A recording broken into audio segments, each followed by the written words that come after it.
What's going on, ESGNet Nation, and welcome back to another episode here on NCAA 14 here on ESGNet, as we're back here for another episode of the Scotties Sports Talk. And of course, this is going to be a quick episode here talking about the little bit of the season here and what we our plans are, some of our plans, and some of the ideas I want to try to go through the course of the season here. So as you see, we are in week 1 of season number 6, and of course we will not play until week 2, as we will, of course, we'll have a little bit of a preview. We'll show a little bit of a preview here of the San Jose State game that we'll be playing. That'll be in week 2 to kick off the season. But already some crazy upsets in the first week alone, and we'll talk about more about that in the that episode there. But today this is a quick little video here, just talking about what we're going to do here. And of course, the big thing this year is, of course, trying to repeat as national champions. Of course, we lost quite a few guys on our squad, both on offense and defense here. And now, of course, just like we said in these last 5 seasons now, it's just the next man up. Of course, Reid, Davison, and Ramirez, your top offensive players. Of course, Moore, Owens, of course, those are the top defensive players there for us. And of course, Jasper Reid, we had him come back. We convinced him that we can help him win the Heisman this year. As remember, last year he had a team or a school record of 60 touchdown passes. If I'm not mistaken, I think that's the NCAA record here in this series.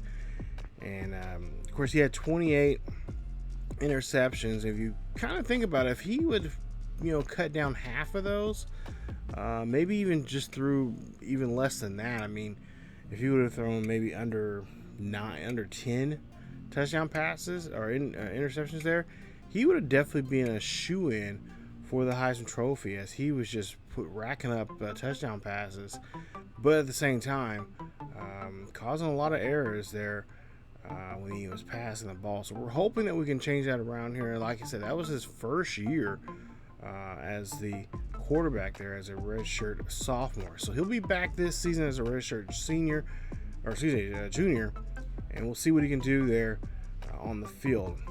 Of course, he is one of the top players for the Heisman Trophy, and we're hoping, we kind of convinced him. He was wanting to leave early, but I think if he stays around for another year, he got a good shot of getting maybe a second-round draft pick for an NFL team. Even if he doesn't win the Heisman, I think he'll be one of those, Heisman, or one of those great college players, football players that can actually probably do something special in the next level. So as you take a look here, look at his numbers there. Of course, there you see some of the other players there. We got a Navy guy, he's a halfback there, and of course we got a player from LSU, that is Brandon Page, the other halfback, that I think we're actually familiar with. He's been in this series, I think, for last time we played against LSU there, we had a bit of a rough time with him. Of course, Marion, they're from Michigan State, another halfback, and also Jackson, a QB for Oklahoma. So those are your top 5 guys up for the Heisman this year. And like I said, we're going to try to do our best to help Reid out here, but of course, most of that work's going to have to come from him. He's going to have to be doing a better job of decision making, making passes. And really and truly, he has a pretty good wide receiver core that can help him out. You guys, we have Godfrey, of course, Davison, as you see here, our halfback, who will be pretty much our feature halfback. Of course, we'll add some other guys in there to help him out in third down situations, and of course, in some other special formations there for the most part. But this is gonna be a really cool year. Now we're ranked number 4 going into the season here, and honestly, we have a good shot of getting, of course, national championship, because anything can happen. The 3 teams ahead of us could easily fall, but winning a national championship right now, at least talking to Coach Teddy Bonds here, says it's always the goal. But for this season, he really wants to make sure he can convince these guys, or convince the next crop of talent coming in here, that they can be a part of this tradition, be a part of this program, and try to really put them on the map here. And of course, we're still getting disrespected by a lot of critics out there about, it's a fluke. There's no way they can go for a 5th year in a row for a national championship. And that's fine and all. It is what it is, but you cannot deny the talent and the ability that these kids have been doing here for the last 5 seasons. And of course, Coach Teddy Bond is just a great, just like the series is all about, team building. Just a great guy who knows how to find, maybe not the best talent, but he can find talent out there and kind of mold them in a way where they, using their I guess positive attributes they have, and take those and further those talents even more better to amplify them and help them out in other ways. Of course, he's graduated by far. I think we've graduated pretty much 90% of the players that have been through our program, which has been really, really awesome and great. And Coach Teddy Bond, that's one thing he tells his young men is if you don't get to the next level, at least try to get a scholarship or get a degree at this school. Godfrey, of course, he is another player I think really truly, if we can throw to him often and really get some production out of him, I think he'll be another candidate for the Heisman Trophy. He started off as a true freshman starting. Even his freshman year, we put him in wide receiver 1, and since then he has taken off with it. As you look at his numbers for the first 2 seasons there, 13 receiving touchdowns, and of course last season he added 3 more to that, making 19 for the end of the season. Now, he had quite a few drop passes his freshman year, 20 of those, but ever since then he has drastically dropped less and less here, and we're hoping that we can have that number this season to be 0. So he's been getting better there. You see great acceleration, great speed, of course spectacular catch. His route running is still a little shaky there, but I think with more time on the field here this year, he's going to get better.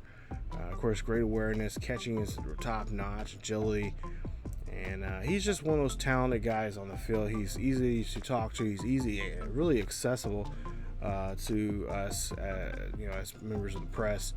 And the kid has just a good head on his shoulders here. And he has not been a prima donna, as the kind of stereotypical wide receiver 1 is a lot of times. But he's been very grateful, and not to mention really going to the upperclassmen. Even his freshman year, he was constantly picking the brains of this man right here, Jeremy Little, 6'3", 202 pound, senior redshirt here. And Jeremy, he's eager to get back on the. He knows he's the role he's played. Beforehand he was wide receiver number 1, but since Godfrey came in about this team, he's kind of really embraced that role of being a mentor and just helping out, kind of almost a player coach for the wide receiver team. But talking to him, as you see, his numbers have gradually, gone up over the last 3 seasons now here, since he's been able to play. He's a really, truly, he says he really embraced that role of that mentor and helping out the young wide receivers that are coming in here. And of course, we do have a huge logjam of wide receivers that are eager to play. And he says that he wants to come here, or at least he wants to come through this one more time and try to get a national championship. So he's had, of course, 4 or 3 national championships underneath his belt. And of course, being as a red shirt, he was, of course, there his freshman year, got red shirted, and was, he not necessarily played in the game in the national championship that first year that he was here, but he Coach Bond says he's a big contributor. Even when he was a red shirt, showing up, he was part of the scout team, did a great job, and that really helped him out when he was able to, finally get that tap on the shoulder from the coaches, and especially Coach Bonds, to be ready to be called up that next season. So Jeremy Little, this is probably his last year for sure as a redshirt senior, and we'll see what he can do here. Of course, so we'd like to see him going to the next level, being in the NFL as a receiver. He'll probably be, I would imagine, if he plays really well this year, he could be mid-second round, maybe even possibly an early second-round draft pick. So we're hoping to try to help him out with that as much as we possibly can. And of course, we're going to try to do our best to get the ball to him. And of course, this man right here, he's taking over there. He's been around Hunter Cannon and so many others tight ends that we've had here. Ramirez, 6'3", 242 pounds. He's played all 3 years, or I should say the last 2 years here for the most part here. But did not redshirt. He said he didn't want to take a redshirt. He wanted to go in there, and we did. We did a good job bringing him in towards coming in that second year. He didn't get to play his first year too much, but he was on the squad there. But there you see his numbers so far here. And of course, he's been very impressive with us in those clutch situations on third downs, and is of course, Mackey winner from last season, and he's hoping to return to that award there and try to be a 2-time Mackey winner for us. There you see his awareness. Of course, he's a tight end, so he doesn't have the best speed or acceleration, but the agility is, you'd be surprised by that 72. He's actually pretty, athletic for his size, but the route running is top notch, and we like seeing that from him, and we love seeing him run the routes and whatnot, and just the ability of making good jumps. You see, of course, really talented in the blocking and pass, or I should say the run and pass blocking and run blocking there, and he's only gonna get better here. And of course, it could be his last year with us too. So, and we're hoping to try to bring in some tight ends for next season to help us out in that situation. Now, Jason Miller, the next player, 6'3", 280 pound junior. As you see there, not too much his sophomore year when he finally got the start, and of course now he's a junior here. But last year he pretty decent. Made some pretty big plays there on the defensive line, and kind of got a hold of a couple quarterbacks there from time to time. But I think his role there as a defensive lineman this season is going to even increase even more.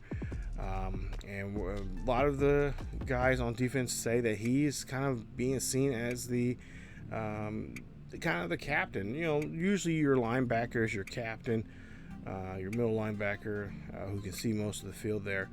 But a lot of guys are saying on this team that Miller is a great, has great leadership there, and has really embraced it. So we'll take a look here at another player here, Reggie Owen. I've been saying this name. I've been yelling this name because this kid has been awesome. Last year had 1 QB sack, but had 5 interceptions. Both years he's had 5 interceptions. Started off real hot last year, his sophomore year, getting, or I should say 2 years ago in his sophomore year. Red hot, getting those interceptions, and was really taking off there. Matter of fact, he even had two touchdowns that he took back. Last year, not so many touchdowns, but at the same time, he was still doing a great job of with the interceptions there. Again, another year with 5 interceptions, a total of 10 interceptions so far for his career. And I think this year, if you look at his numbers here and what he's done over the during the spring ball, he is going to be a ball hawk when it comes to deep passes here. And I'm really hoping that, cross my fingers here, I'm really hoping we can try to get him more defensive touchdowns with that speed that he has. Of course, I would like to see more acceleration from him, but with the speed that he has, he's great. He's great at just sticking with this man and just doing what he can do to fight for that fight for the football there. You see great play recognition, not to mention a pursuit. Tackling could be a little bit better, but I mean, when you got a guy who can read a quarterback's eyes and nose and can react to that, you know, why do you have to worry about tackling? Daniel Moore, I mentioned, he's been doing a great job. He's followed the footsteps and almost kind of took the job from Sam Fowler last season. But Daniel Moore has been doing a great job here last year, coming off as a redshirt junior. He's really stepped up his game. Of course, he won the Benefikoff and, of course, won Best Linebacker last season. There you see 99 tackles, 16 tackles for loss, 6 sacks for the season, only 1 assisted tackle there last year. And, of course, 3 interceptions, 1 defensive touchdown, 1 pass deflection, of course, 2 forced fumbles. And that's why he won those 2 awards there. As, you know, that linebacking, our defensive coordinator there, we've been really working with the linebackers there. And not to mention, some of the former players that we had in this program have really they've been doing such a great job to mentor the younger guys and letting them know, hey, this is what Coach Barnes is expecting us to do as linebacking core. You know, we don't have to make big plays all the time, but when there's going to be opportunities to make those big plays, you need to capitalize on that.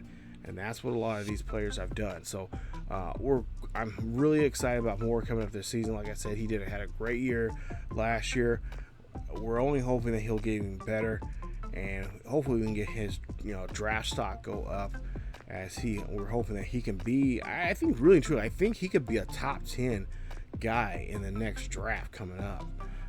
So we're really looking forward to that.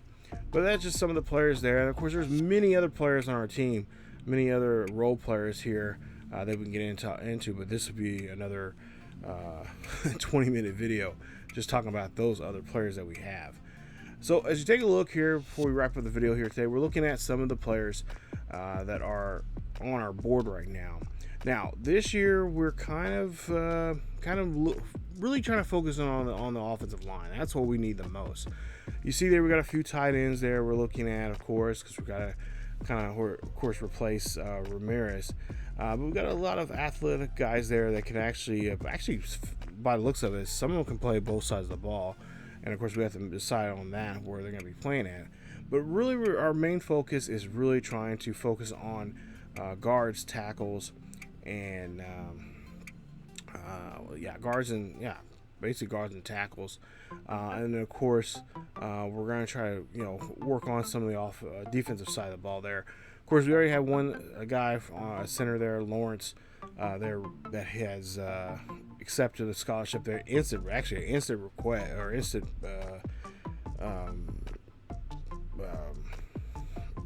player that signed right off the bat. So we're really happy to see that.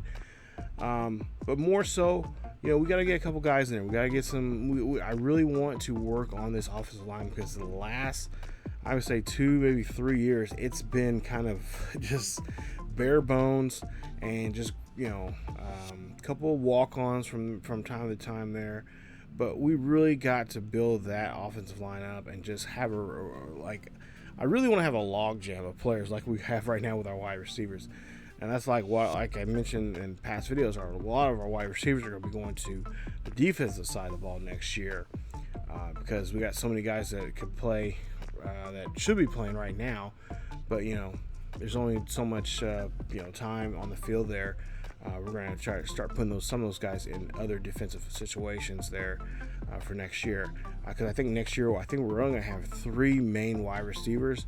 And if we need to, then we can move guys from the corner that were wide receivers. We can move them, from the corner position that we have them now and bring them back over to the wide receivers. So a lot of those players, younger players, are getting, practice time in both sides of the ball. Because we want them to be prepared just in case if something happens. But as you see there, week 2 coming up, and whoa, we are number 2 in the nation. And my question is, how in the hell did that happen? Well, in the next episode, you guys will find out how that happened, because 2 of the top 4 teams lost in their first week. So we already got an upset alert already. in this first week. We didn't even play. So now the question that it says is really asking, or can we avoid the upset in week 2 against San Jose State? And of course, we'll talk about San Jose State coming up in the next game. I think this is the first time we've actually played against them here in this series. But it's going to be a very interesting one, and I cannot wait till we start Season 6 of the Highland Scotties Team Builder Dynasty here on ESGNet. Like I said, this is one of my favorite series to create and just play, and I cannot wait to see what we can do here and hopefully go for National Championship number 5 here. So we'll see what we can do, and we'll see how we can play against, how well we play against these guys. Tough as nails, definitely coming up here, and we'll see. I think right now we're on a 30-game winning streak at home right now, so that's on the line. So a lot of things coming up. But if you guys enjoyed today's episode, please leave a like. Don't forget to subscribe if you have to be new. Hit that bell notification so you guys be notified on the series. Don't forget to also follow us on Facebook, Twitter, and Discord. Also check us out on Twitter. We live stream over there, or not Twitter, on Twitch. We live stream on Twitch on Thursday nights at 9 p.m., Friday afternoons at 1 p.m., and again, Saturday nights at 9 p.m. over there. Definitely check it out. It's a lot of fun. We got a nice UTSA series going on over there right now, and it's been a lot of fun playing that. So definitely check it out. As always, guys, keep yourselves and each other healthy, and go Scotty Nation. I'll see you guys next time.